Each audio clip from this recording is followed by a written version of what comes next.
buen día a todos, todas, todes, donde nos estén escuchando. Acá desde Buenos Aires, hoy un día un poco más primaveral, raro porque esta época siempre hace calor, pero dejó de llover. Hello, everybody. Today from Buenos Aires, it's a little warmer. It's not raining anymore. As I said, the first day was a little bit more technical, and we're going to move through the program towards Friday with some issues which are a little bit more social in nature. We're going to be looking at the economy. We're going to move on to things like artificial intelligence, ethics, and social networks. So today, our first subject is data governance. And then we're going to be looking at other issues. You can look at the program for further details. Thank you for all the tweets from all of those people who are following us. Helps us to broadcast what we're doing and tell people about our panels. Everything will be uploaded onto YouTube so you can see it later. And you can also watch it live and ask any questions you want. So our next panel is moderated by Sonia Agnese, a great friend. I've got lots of friends on this panel, and Sonia, in addition to being a very good friend, is the founder of a group that we're running called ICT Gals. Sonia, I would like you to tell us a little bit about the ICT Gals. I'll leave you with Sonia, who's going to present the panel. She founded a group called OMDIA. And as Marina says, let's network without guilt and share work opportunities. And we share opportunities to participate in events and research, and we help each other out, basically. So if there are any ICT gals in the audience, you can join us. Sonia, welcome. And thank you for being with us on the second day of the South School on Internet Governance and the Argentine School on Internet Governance. And thank you for moderating this panel. So over to you. Thank you, Sonia. Thank you. We've known each other for a long time. We started out by organizing some dinners, we get-togethers, because we women, in order to advance in our careers, actually find it quite difficult to network because we've got to take the kids to school, because we've got to do housework, we've got to be parents and money earners, and we just weren't focusing on that. So we held these kind of informal events, and we set up this ICT Girls LATAM. We're on social networks, we have a WhatsApp group, and what we do is create connections between women to help them in the context of understanding just how important it is to reach out and develop contacts. Obviously, the ICT boys are invited too. No, we share information. Everybody's very welcome, in fact, to join us. And in addition to my role as an ICT girl, I'm the senior principal analyst in Latin America for OMDIA. We're a consultancy and research company. We're working throughout Latin America, and we've been working on regulatory issues and public policies. And today it's my honor, my privilege to moderate the panel on privacy. We know how important privacy is. We've done all kinds of surveys, and this is always one of the issues that comes up at the top of the list. In the yearly survey that Ipsos carries out with Internet Society, shows us that 75 to 80% of people are very concerned about their privacy online. And what we also see is that there are growth, from year-on-year growth, towards greater concern about privacy issues, because also in this context, there are new regulations and companies are applying new policies, and that's what we're going to be looking at today. So without further ado, I will turn over to Paula Vargas, who's the head of privacy engagement at Facebook in Latin America. Welcome, Paula. It's all yours. Hello, Sonia. Hello. Well, good afternoon, wherever you are, where the audience is. Thank you to my co-panel speakers. Thank you for the invitation to be here. I'll just want to tell you that I'll have to leave the panel a little bit earlier. I'm sorry about this, because in the virtual life, sometimes other things overlap. I had a previous engagement, so I'm sorry about that. I'll get started on my talk, so as not to take up any more of my allotted 10 minutes. Well, I was asked to talk about data governance and how this translates into how this affects a company such as Facebook, which has a global reach, nearly 3 million users, in fact, thousands and billions of users. It's a company which provides services which are personalized.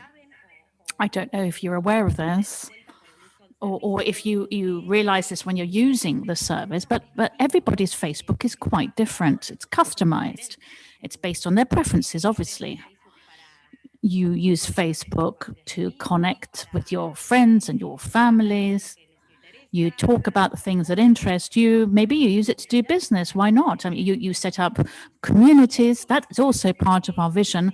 But this means that your interests drive your preferences, and therefore what it is defines your content, and it also defines the content that you see. And this means that it's personalized. And this in turn implies that there is a treatment of personal data required to offer you that service. The same thing goes for the business models. Because we provide personalized advertising, we treat personal data which is shared by our users so that we can provide them with a service. And that, for us, is a huge responsibility. As you can imagine, the responsible use of personal data shared by users so that we can provide them with the services is the founding pillar of Facebook. So the issue of data is priority. It's front and center for Facebook.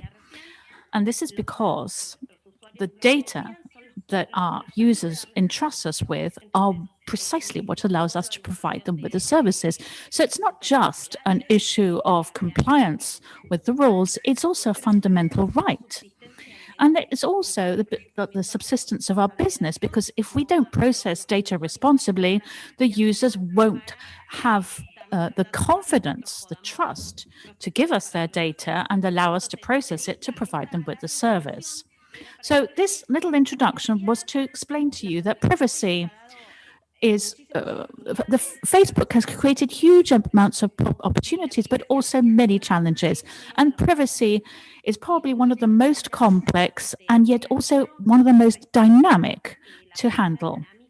I want to underline the word dynamic because we all need to understand that privacy is not static. Data governance within an organization is not static. It's not a program that you switch on and it just moves on and then it finishes and that's it.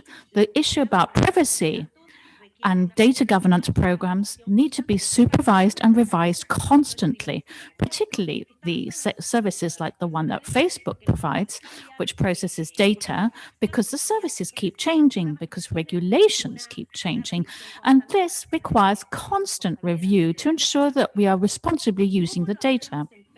So how do we do this in Facebook? Let me tell you how it is, what we do. How does a global privacy program actually work? What is the accountability? What does this mean for accountability? I'm going to share my screen now and I'm going to whiz through my presentation because I don't want to overstep my time. Please tell me when my time is up, yeah? Let me just share my screen with you.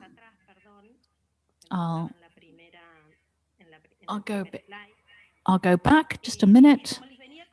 And as I was saying,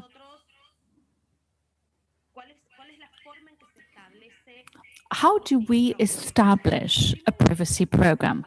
First, there is a concept which you might have heard about, which is privacy by design.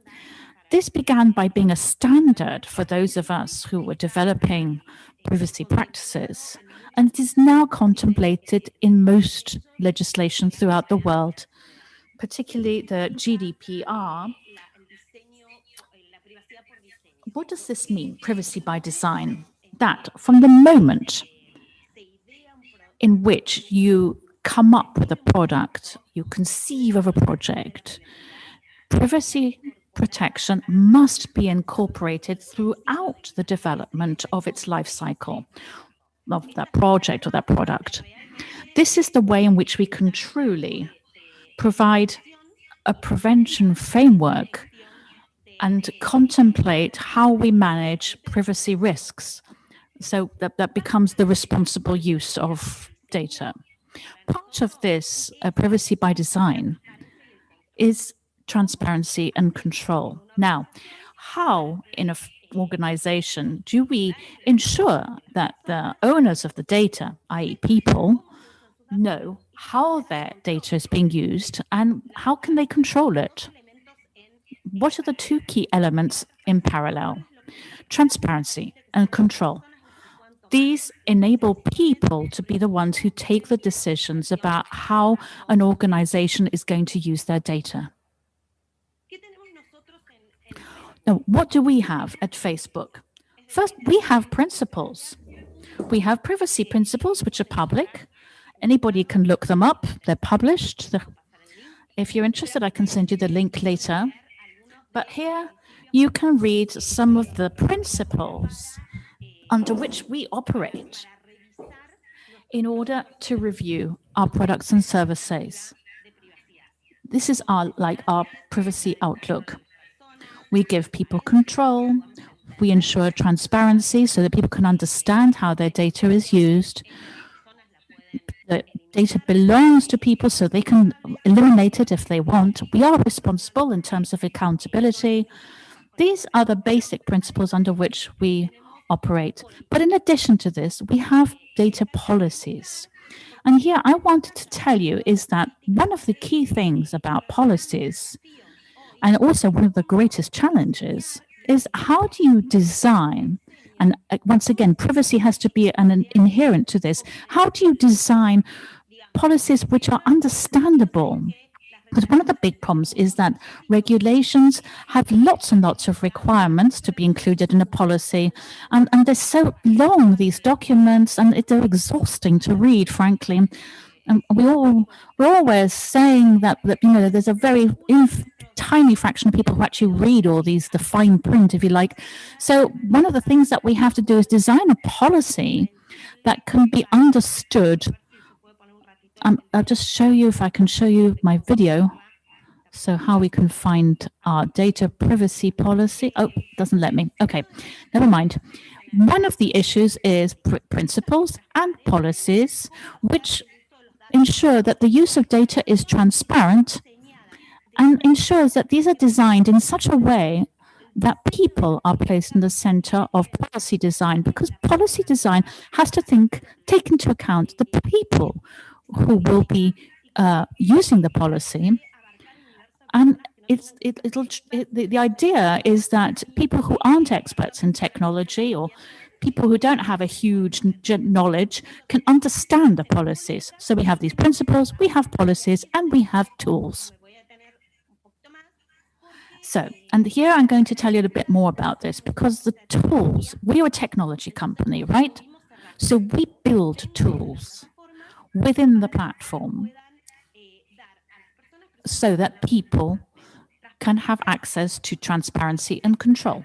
So you'll see, maybe you know them already, but if you don't, I invite you to use them and get to know them, because this is what is going to allow you to control the way in which we use your data. As we're a technology company, we can build within the platform these kinds of tools, and we have specific equipment, if you like. And I'll tell you a little bit. We have teams, in fact, who are working on this, who develop technology for privacy. And this is part of privacy by design, which is what we were talking about earlier. So let me see if I can show you this video. Here you can see how you can find on your mobile phone something that's called direct privacy access. What is this tool? It's a link when we put all the information about privacy. This is important because privacy by design means that people shouldn't have to go to tons and tons of links to find the information. If all you have to do is go to this screen, access to privacy tools, and in the one single link, you'll have all the information you need for you to access information about your privacy. One key tool is the rapid privacy check. So when people access, they can rapidly review the key decisions in terms of privacy, which they might have taken in terms of how the platform is using their data.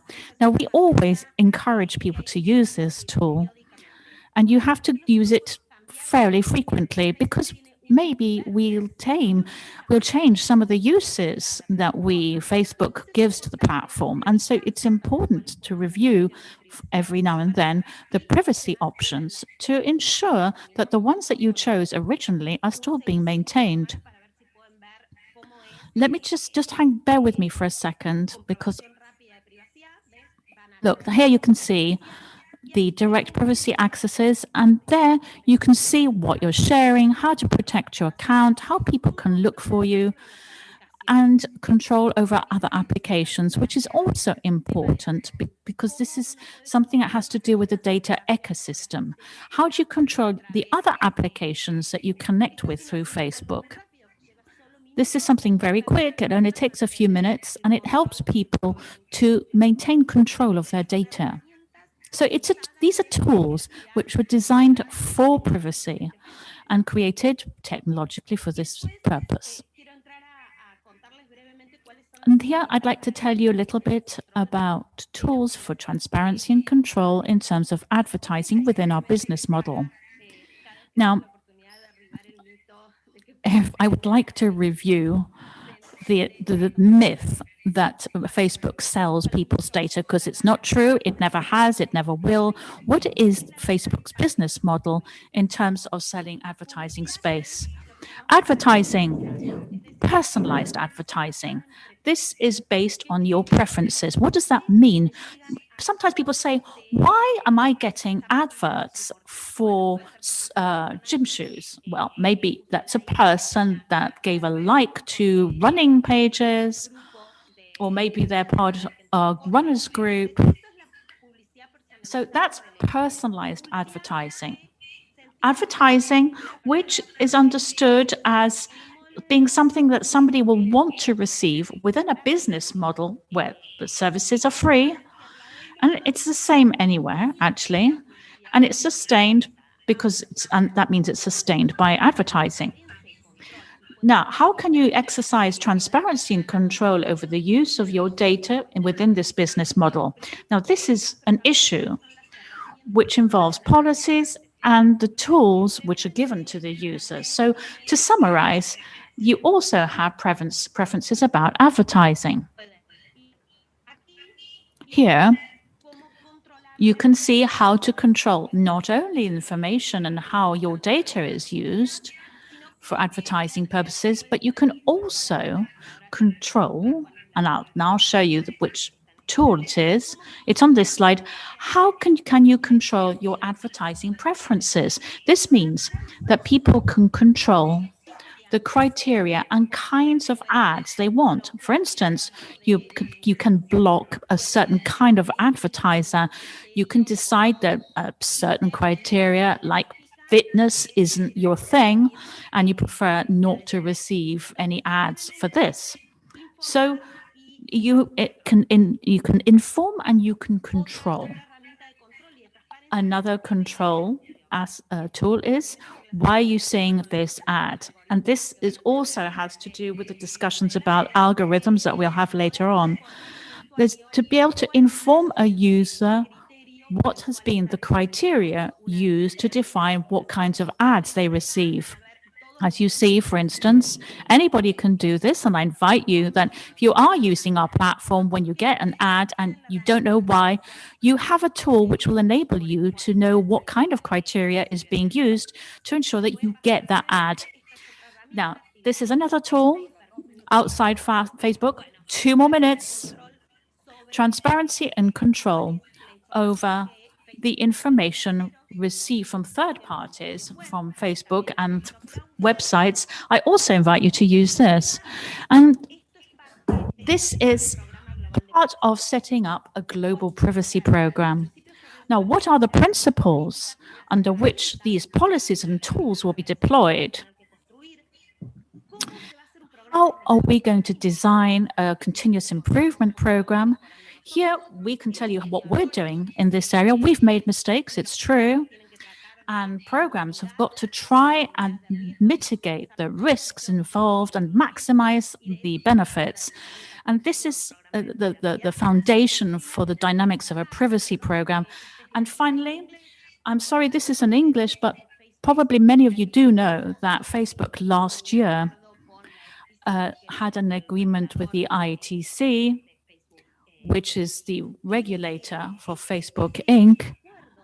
And that agreement, which was pretty famous because of the amount that was paid as part of the agreement, but in terms of accountability and governance, data governance, for those interested in this kind of issue, it's an historic agreement because it's not only going to change the game for Facebook, creating unprecedented obligations in terms of privacy. We've always had a global privacy program, but this new agreement ramped up the obligations and protection levels. Also,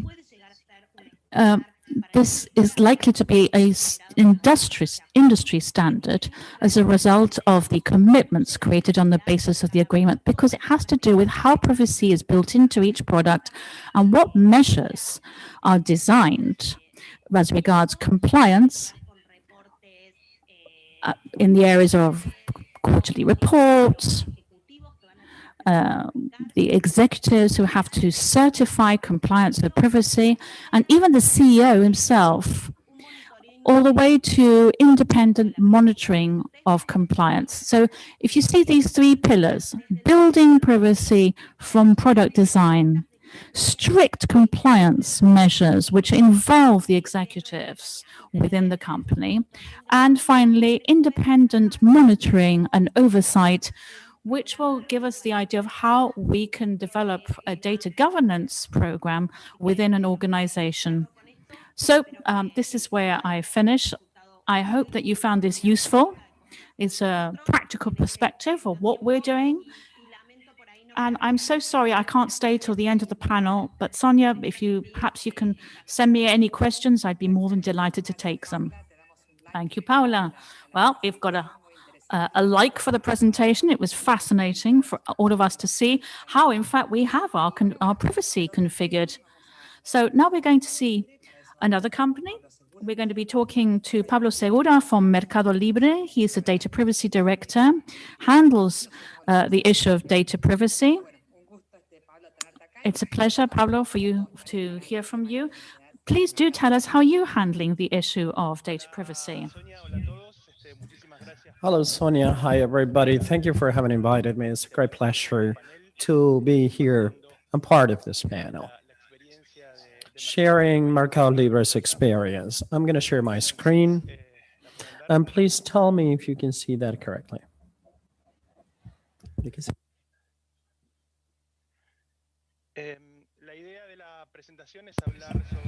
The topic of my presentation is to address data protection regulations, the new ones.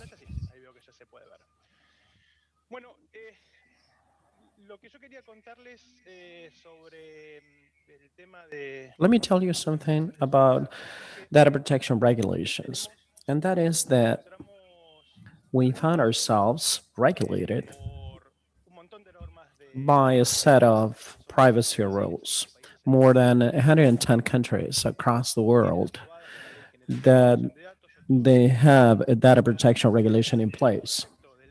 Some of them have a bill or a draft, and there are just a few countries where we do not have a data protection law in place. So we're faced with a regulatory framework that is complex and dynamic at the same time.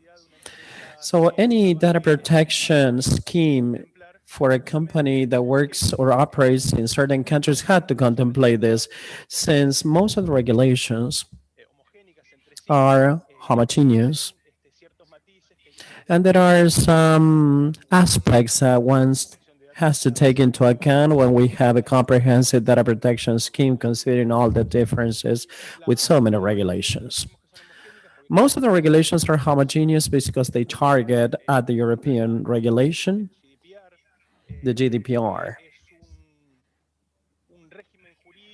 That is a legal regime that is very, very stringent, and that includes the concept that was mentioned by Paula, that she talked about, that I believe that is the primary one, that includes the concept of accountability, which indeed impacts on the so many regulations that are in place in Latin America. That's why I bring it to the table. Now, GDPR opened a new way of managing privacy. Why is that? Because with the previous scheme and that is the current situation, like for example of countries like Argentina, Mexico, or Colombia in a certain way, one complies with the data protection regulation,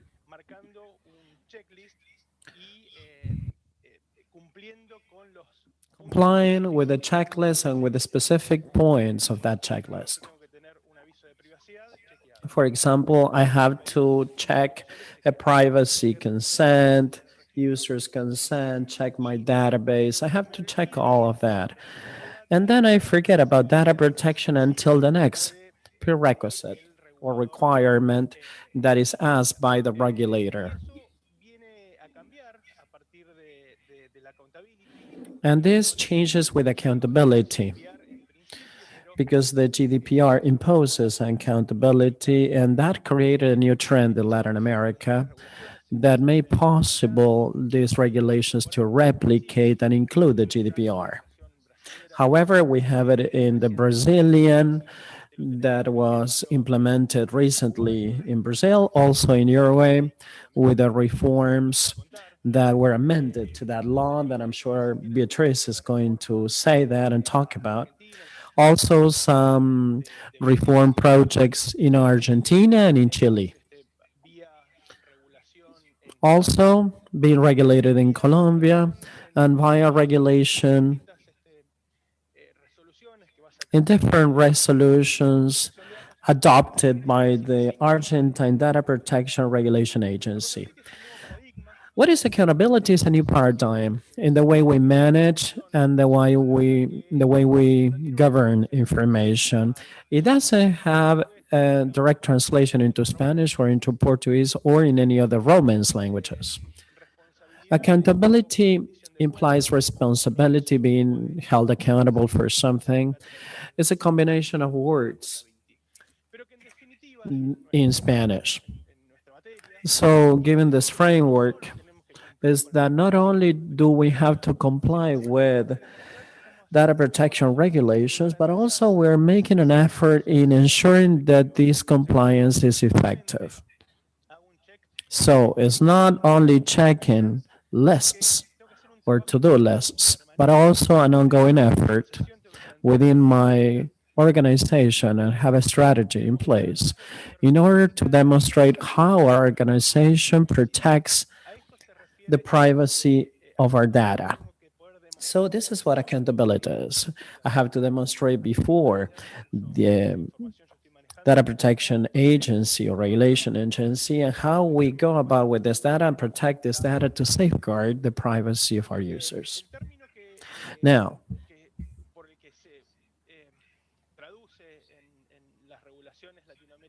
in Latin American regulations, we see diverse translations, different translations. Sometimes it is translated as proven responsibility. It's what the Colombian agency translated to describe what accountability means. Sometimes it's called proactive responsibility in the bill in Argentina.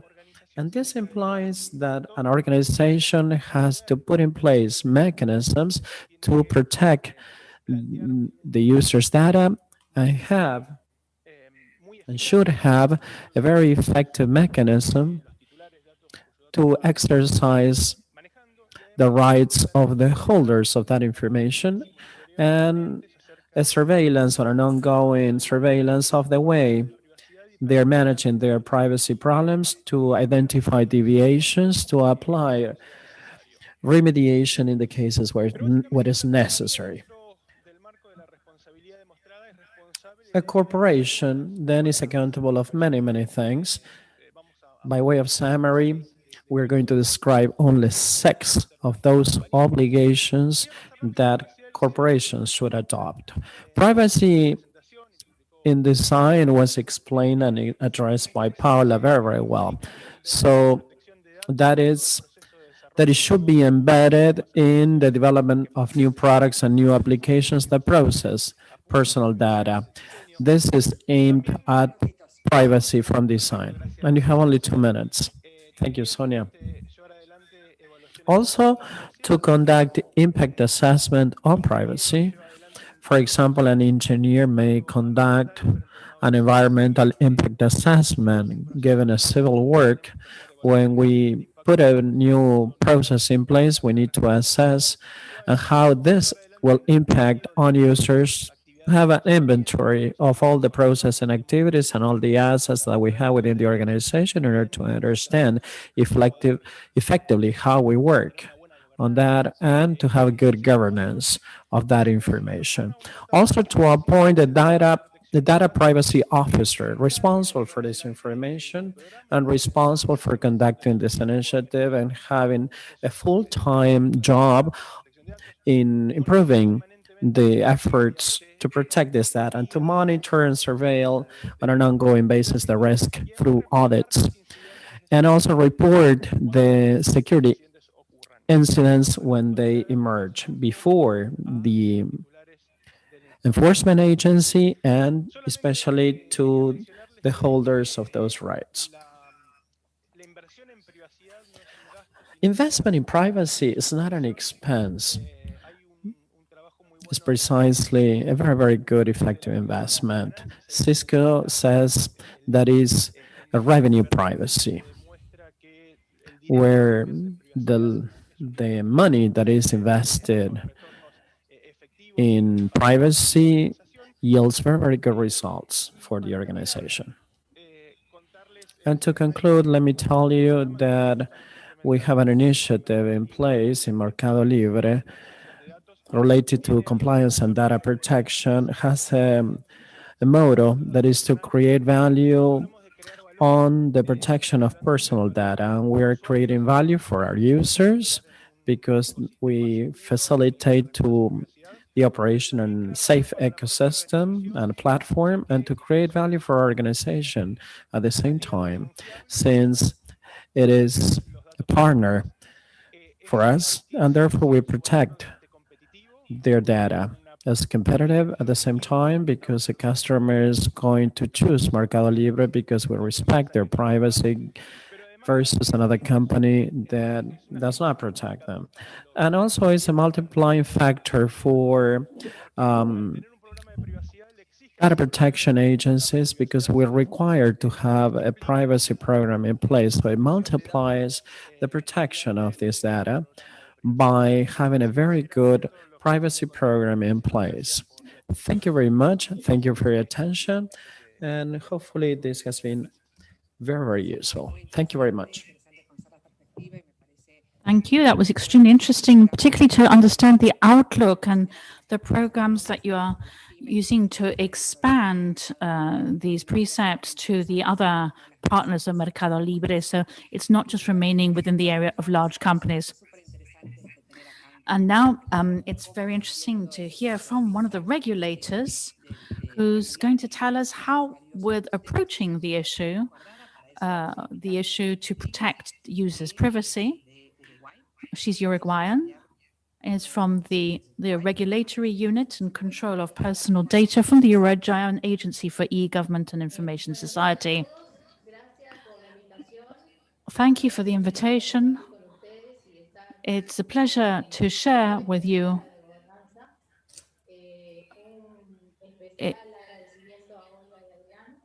a special thank you to Adrián.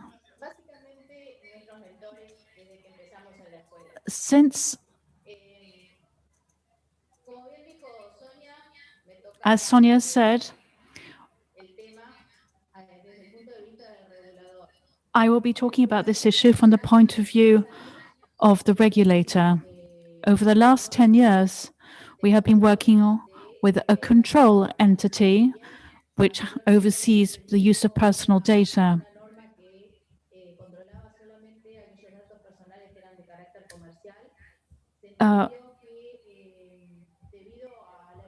Due to the evolution which was taking place back in 2008 of how personal data was being used, or the lawmakers who unanimously adopted the law decided to ensure that Uruguay had a law regulating and protecting everything to do with personal data. As from then, we created the Regulatory Unit and Control of Personal Data, and we called it AGESIC. At the time, it was quite trendy to give all the organizations arising at the time these long names. So we depend on the e-commerce agency, which means that everything that the unit handles and says has to be respected. Technically, belongs to the regulatory unit.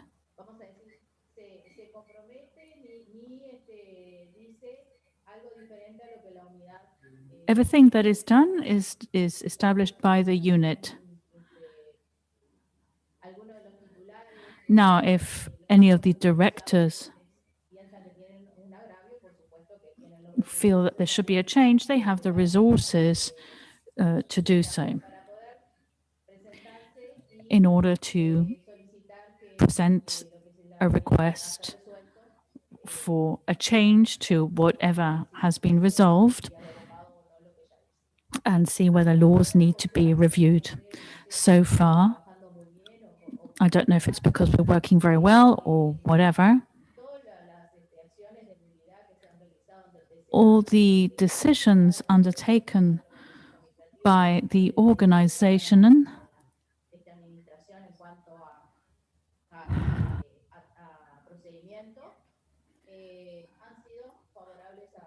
all of the decisions have been very favorable to the unit. I'll say this because people often think that the unit controls and does not guarantee. But the question is, what is it for? What is the unit for personal data control for? Are they going to use my data? Are they going to be acting like Big Brother? But that's actually not the case. What we're trying to do is change people's mindset. In these last 10, 12 years, we have seen how everything to do with personal data use has changed. Not only amongst adults, but also in young people, teenagers, who think that everything is free, and who also think that the larger the number of friends, the better.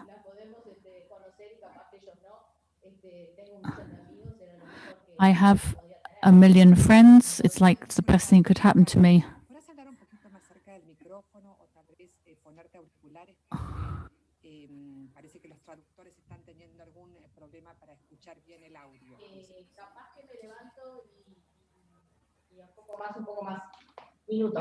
It would really help if she was wearing a headset with a microphone.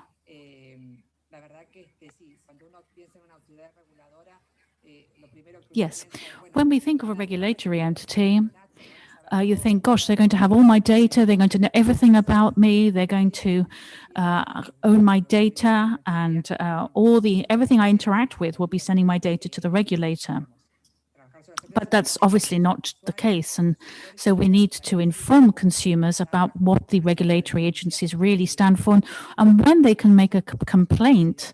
And it's good to know that somebody is looking out for their privacy, and that consumers know that they have the opportunity to have their complaint seen. So, Beatriz, let's see if you can hear me a bit better.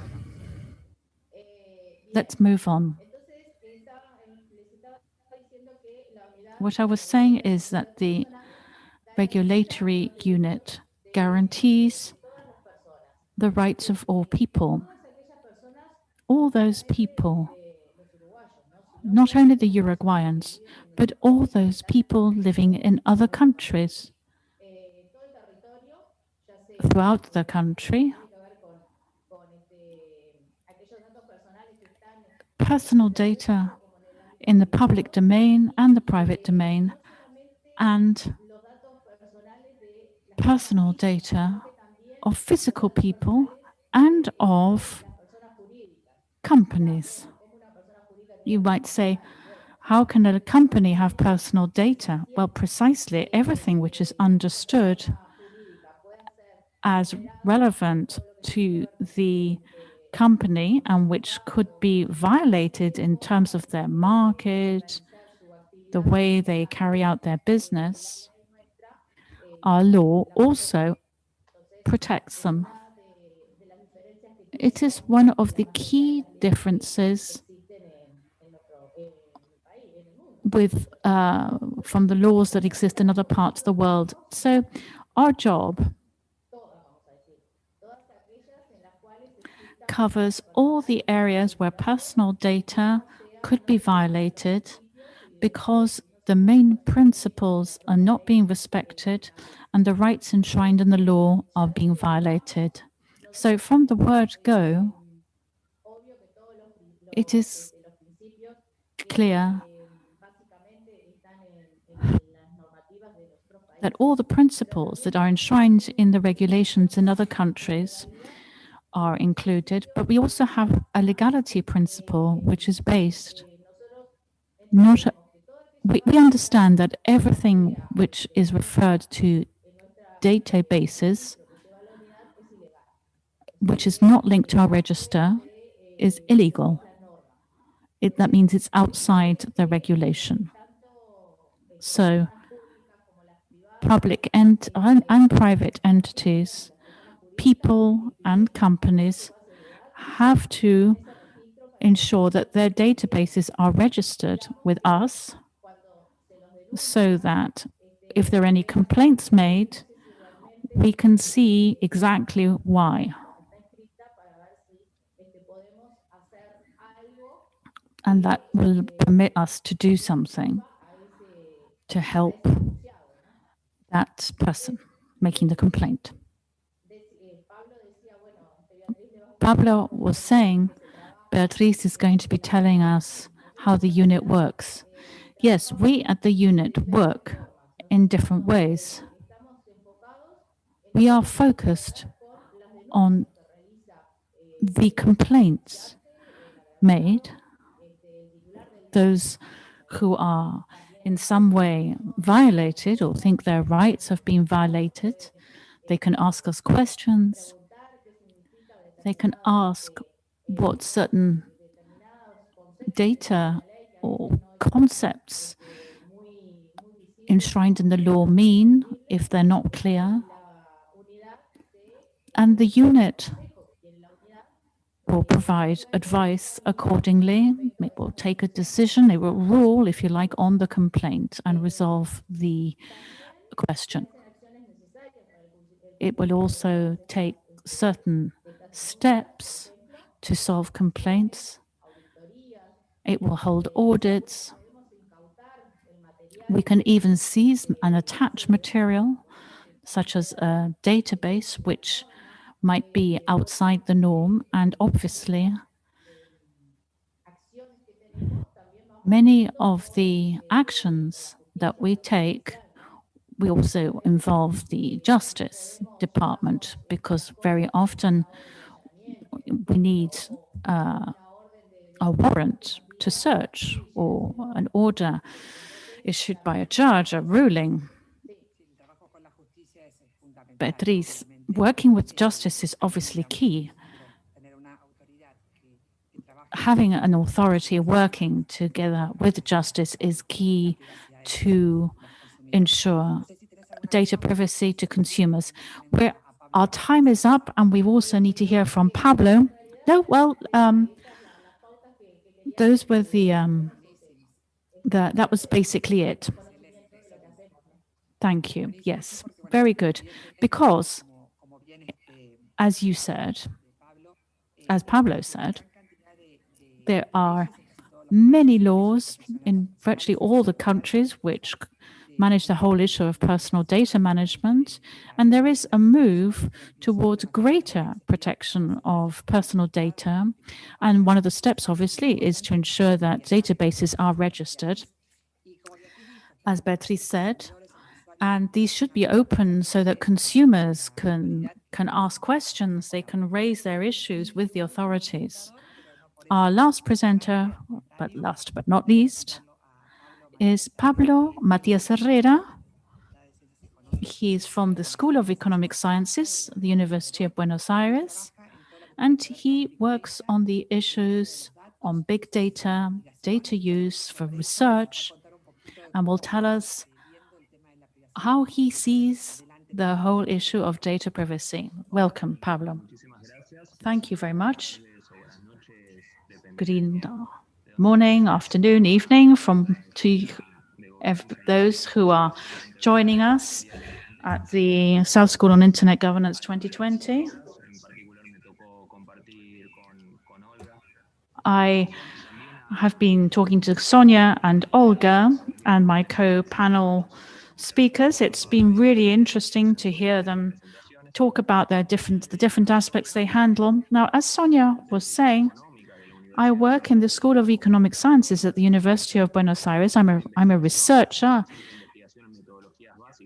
I work in a special center on administration.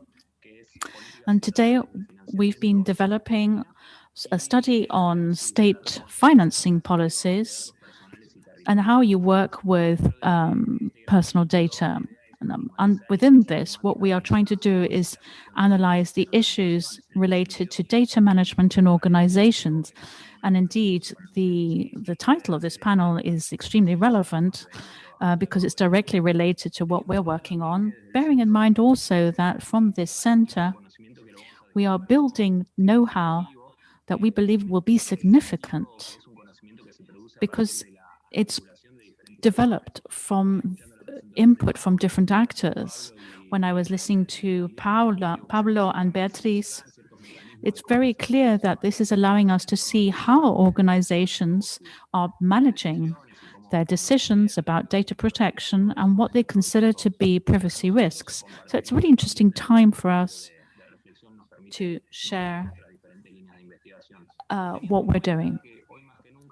Today, more than ever, knowledge is seen as localized knowledge too, because we have planning, we have a project, but because of the situations that emerge, which we have seen particularly after March when the pandemic was declared, well, we had a lockdown as from the end of March, which stimulated these communications channels, virtual communications, which put at great risk all the issues related to data privacy. And this know-how has to be applied to these situations as we look at the technologies that enables people's decisions. Now, the research that we have been developing together with the center I talked about earlier, has been looking at data management within companies. Now, although Beatriz was talking about what they're doing in Uruguay at the regulatory unit, 3 particular objectives include analyzing large data volume tools to process all the information. Governmental and public sector organizations have historically collected personal and territorial data, but this is now a problem because we've now been looking at the whole issue of privacy and the dynamic that this has. With all this processing technology, the data, any data, can be collected and stored. Any kind of comment on a social network, any kind of image, any video, anything can be measured and structured into data. So that kind of processing technology is being used by government organizations to take decisions which become policy. So the idea is also to analyze the privacy risks and the errors that can be made by using these large volume data processing tools. This is very clear. This kind of technology has been used for several years, but today the devices and the web are proving to be one of the technologies which help to process this data. I also look at this as a very big operation which goes from collection to data marketing. And part of the problem is how you develop a protocol or a process, let's say a procedure to distinguish ourselves. Decisions made on the data collected which can be reformed within a criteria of responsibility. Paula and Pablo talked about this. It's fundamental that from the 2016, we've had the GDPR in Europe, which began to be implemented in 2018. And there was a dissemination of this aspect. Organizations, particularly those which Paula and Pablo talked about, are those which have a business model based on data management. And within Chapter 4, Article 25 of the GDPR offers 2 key concepts. The design, privacy by design, which is complemented by something we might be called by default. This deals with taking measures so that they can organize their technologies in such a way as to protect the privacy of the data collected from people. And very often it's sensitive data. This is clear with the latest data processing technologies being used by governments and the fact that they take decisions based on these data as if these were irrefutable. It's about opening an area where we can question all of this so that we can move ahead and define policies based on this evidence, which will allow people to be responsible. The concept of regulation and privacy regulation is very dynamic. It requires a market dynamics because it involves social values, because privacy is a social and human right. But at the same time as these data processing technologies develop, these rights are being undermined. So I think it's really important to hear from Pablo this concept of this checklist of building in this follow through to how these measures are being developed to protect people's privacy. So I know that we're coming up to our time. I will close and go back to Sonia. Thank you, Pablo. Thank you for sharing. Sadly, we have no time left. I think it's been a very interesting panel. And I think those of you who are interested will be able to go into the whole bit of the GDPR in greater detail and how they're working with privacy by design, by default, accountability, lots of new concepts to get stuck into. And there's one concept is particularly important is transparency, so that users know what they're accessing, know how their data is being used. So people know how their information is going to be used, particularly in these times of COVID. So we need to know how our data is being used, and we also have a responsibility. Thank you very much for taking part, and we'll come back to this. So, Olga, back to you. Here I am. That was a fascinating panel. We could hold an entire event on this.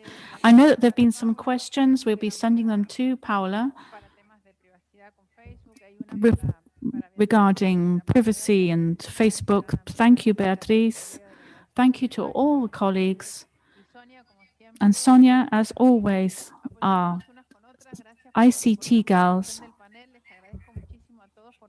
Thank you so much to everybody for taking part. Everything will be uploaded to YouTube.